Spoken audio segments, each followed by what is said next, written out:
नमस्कार बच्चों। मैं Rohit Sood government model high school sector 45C Chandigarh से एक नए अध्याय एक नए विषय के साथ आज हम कक्षा 8 पाठ 3 हमें संसद क्यों चाहिए।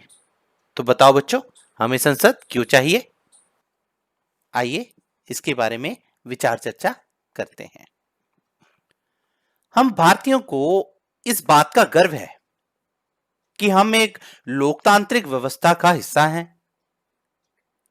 इस अध्याय में हम निर्णय प्रक्रिया में सहभागिता और लोकतांत्रिक सरकार के लिए नागरिकों की सहमति के महत्व जैसे विचारों के आपसी संबंधों को समझने की कोशिश करेंगे। यही वे तत्व हैं जो सम्मिलित रूप से भारत को एक लोकतांत्रिक व्यवस्था का निर्माण करते हैं। इस अध्याय में हम यह देखेंगे कि किस तरह हमारी संसद देश के नागरिकों को निर्माण प्रक्रिया में हिस्सा लेने और सरकार पर अंकुश रखने में मदद देती है। इसी आधार पर संसद भारतीय लोकतंत्र का सबसे महत्वपूर्ण प्रतीक और संविधान का केंद्रीय तत्व है। आइए बच्चों, अब ये जानते हैं कि लोगों को फैसला क्यों लेना चाहिए। है ना सोचने का विषय। इस विषय के बारे में हमें सोचना इसलिए जरूरी है, जैसा कि हम जानते हैं कि हमारा भारत देश 15 अगस्त सन 1947 को आजाद हुआ था। इस आजादी के लिए पूरे देश की जनता ने एक लंबा और मुश्किल संघर्ष चलाया था। इस संघर्ष में समाज के बहुत सारे तबकों की हिस्सेदारी थी। तरह तरह की पृष्ठभूमि के लोगों ने इसमें भाग लिया। वे स्वतंत्रता, समानता तथा निर्णय प्रक्रिया में हिस्सेदारी के विचारों से प्रेरित थे। औपनिवेशिक शासन के तहत लोग ब्रिटिश सरकार से भयभीत रहते थे। वे सरकार के बहुत सारे फैसलों से असहमत थे, लेकिन अगर वे इन फैसलों की आलोचना करते थे तो उन्हें बहुत भारी खतरों का सामना करना पड़ता था। बच्चों, स्वतंत्रता आंदोलन ने यह स्थिति बदल डाली। राष्ट्रवादी खुलेआम ब्रिटिश सरकार की आलोचना करने लगे और अपनी मांगे पेश करने लगे। आपको पता है 1885 में ही भारतीय राष्ट्रीय कांग्रेस ने मांग की कि विधायकों में निर्वाचित सदस्य होने चाहिए और उन्हें बजट पर चर्चा करने एवं प्रश्न पूछने का अधिकार मिलना चाहिए। 1909 में बने गवर्नमेंट ऑफ इंडिया एक्ट ने कुछ हद तक इस व्यवस्था को मंजूरी दे दी।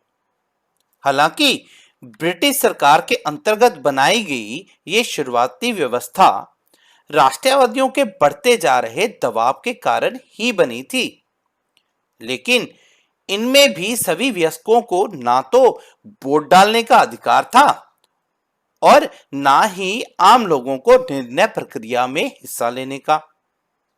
जैसे कि आपने पहले अध्याय में पढ़ा था कि औपनिवेशिक शासन के अनुभव और स्वतंत्रता संघर्ष में तरह तरह के लोगों की हिस्सेदारी के आधार पर राष्ट्रवादियों को विश्वास हो गया था कि स्वतंत्र भारत में सभी लोग अपने जीवन को प्रभावित करने वाले फैसलों में हिस्सा लेने की क्षमता रखते हैं। स्वतंत्रता मिलने पर हम एक स्वतंत्र देश के नागरिक बनने वाले थे, लेकिन इसका यह मतलब नहीं था कि सरकार जो चाहे कर सकती थी।